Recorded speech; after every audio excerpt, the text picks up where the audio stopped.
Hi, I'm Dr. Tyran Minty, and welcome to the Total Health Show, a show where we take a look at alternative therapies and how they can help you live a healthier, happier life.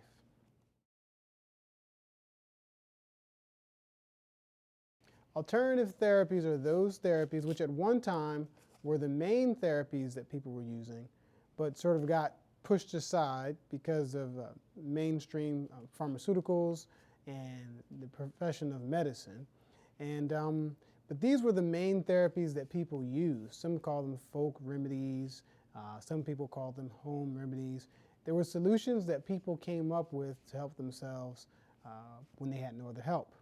Then we had advances in science and medicine and very strong drugs that gave an illusion that they could heal when in fact they were useful for certain circumstances, but not for most. So the realm of alternative therapy is actually the realm of the original therapies that were used and still are used all over the world to help people heal most of what ails them. So we're going to look at several of these. There are definitely several. We're going to look at several.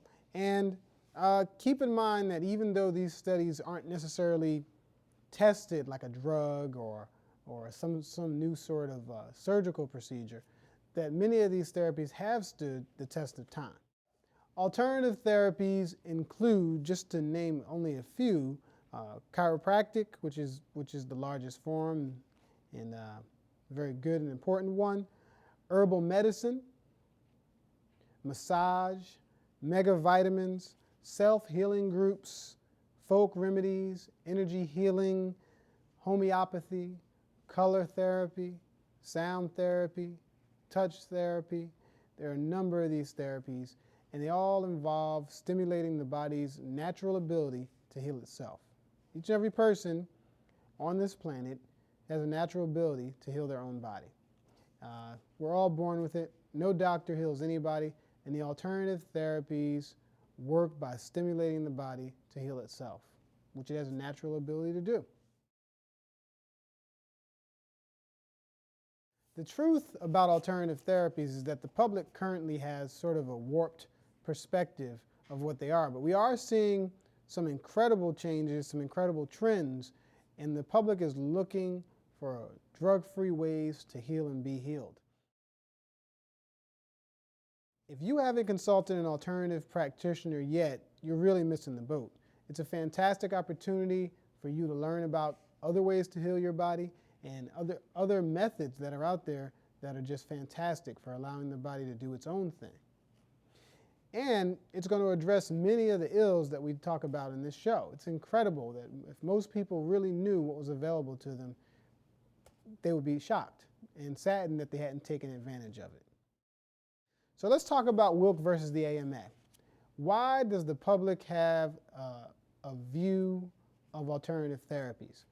A negative view of alternative therapies, in part. Most people actually nowadays are moving in a direction where they don't have a negative view, but there are still people in the public who have this negative view of alternative therapies, and it really doesn't make any sense, because why would someone have an issue with someone trying to heal themselves without the use of drugs or surgery? So back in the 1970s, the late 1970s, a chiropractor named Chester Wilk was sued the American Medical Association for violation of the antitrust laws. Chester Wilk won that suit, and it was found by a court that the American Medical Association was guilty of conspiring to destroy the chiropractic profession. Guilty. And then ordered them to print a retraction in their paper, which is the Journal of the American Medical Association, stating that they in fact had suppressed evidence that showed that chiropractic and other alternative therapies were beneficial. And they still continue to create what was called a committee on quackery to just denounce and make those practitioners look somehow less qualified or less knowledgeable than the medical establishment. And the judge in that case ruled that the effects are still lingering.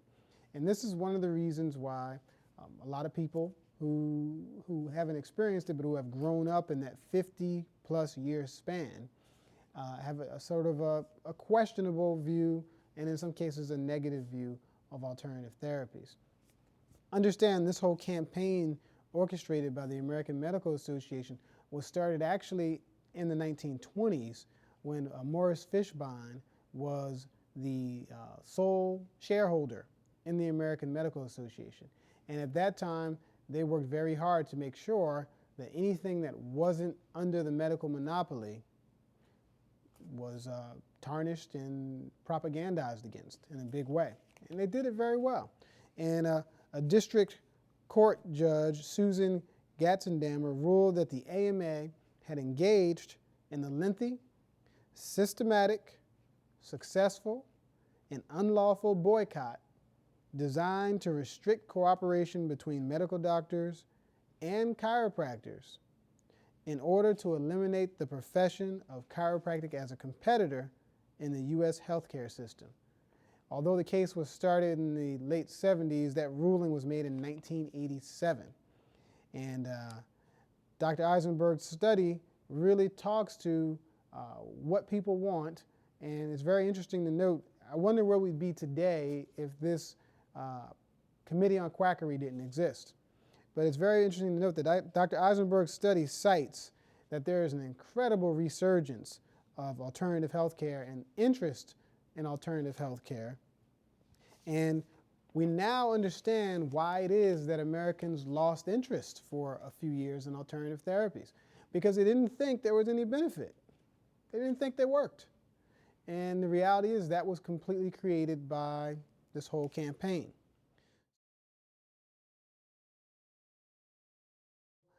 Eisenberg, when he did his study, looked at trends in alternative healthcare.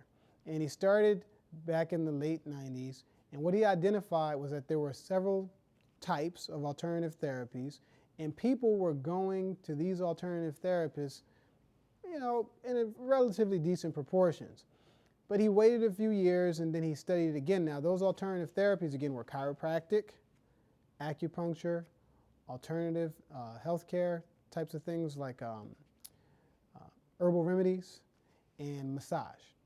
And so they did telephone surveys of thousands and thousands of people and found, when they initially did it, that probably half of the number of visits to primary care providers, one half that same number would have been to alternative care providers.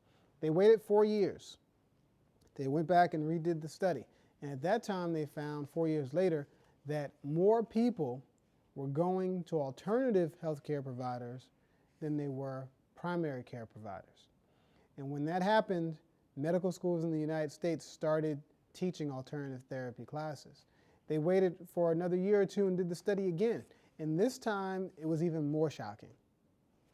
The number of visits to alternative healthcare providers almost quadrupled the number of visits to primary healthcare providers, and most of that money spent on those visits were out of pocket. So people didn't care if their insurance paid for it. People didn't care about anything, but they were going to spend the money out of pocket. Those visits exceeded the number of visits to primary healthcare providers significantly. One has to wonder why that is, because if the system was working so well, why would anyone go outside to seek help? And there's a reason for that. We're going to talk about that, but mainly in part because the way the system is set up, the medical system in the United States, it works very well for emergency procedures. But non-emergencies are treated as if they are emergencies in terms of lab testing, history exam, and workup.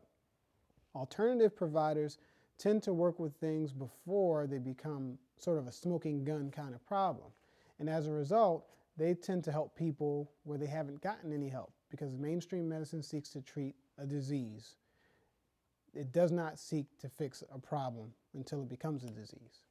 So that's why we have that trend in alternative healthcare. So Dr. Eisenberg's study was eye-opening for alternative providers, for healthcare, schools, medical schools, and even for insurance industries, because the insurance industry started looking now at we're going to offer different sorts of alternative healthcare kinds of therapies in our insurance packages, even though it's questionable the way that's done. But they decided they were going to offer some of those therapies, and you have very large companies saying that they cover alternative therapy or they give discounts for alternative therapies. The reason why was Eisenberg's study. So now that we've looked at Dr. Eisenberg's study in brief, and it was a very detailed study, let's take a look at different methods of alternative health care and discuss them one at a time and give you some real interesting background about them.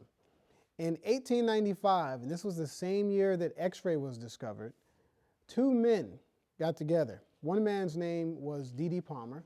The other man's name was Harvey Lillard. And they got together, and what was performed at that time was the first chiropractic adjustment. Now, it's very interesting because Mr. Lillard was a deaf African-American man. He could not hear. And D.D. Palmer was a magnetic healer. Now, at that time, 1895, hardly anybody was going to any kind of super formal kind of educated school. Many healers were healers based on experience, based on study with another healer for a period of time. And magnetic healing at that time was something that was done. And D.D. Palmer was a magnetic healer. But a man who was well ahead of his time in terms of this idea of chiropractic.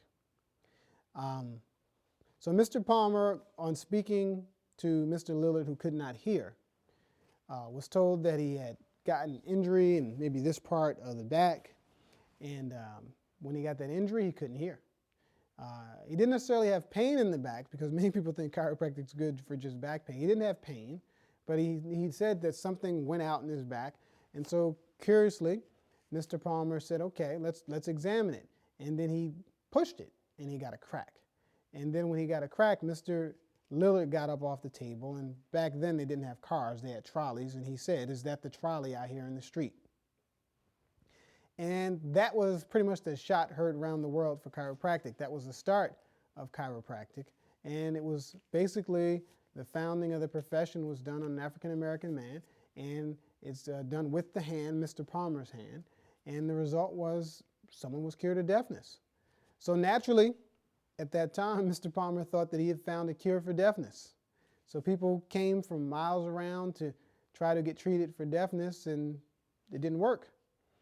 And but what they realized was, okay, we didn't find a cure for deafness, but what we found is a very powerful way of allowing the body to heal itself, because many people who came from miles around now begin to feel better from other problems that they were having. And that's why we always say in chiropractic, we're not necessarily treating a problem, but we're treating a patient that has a problem. And part of that patient's problem can be very closely related to problems with the spine. And we're going to get into more detail on what problems of the spine are.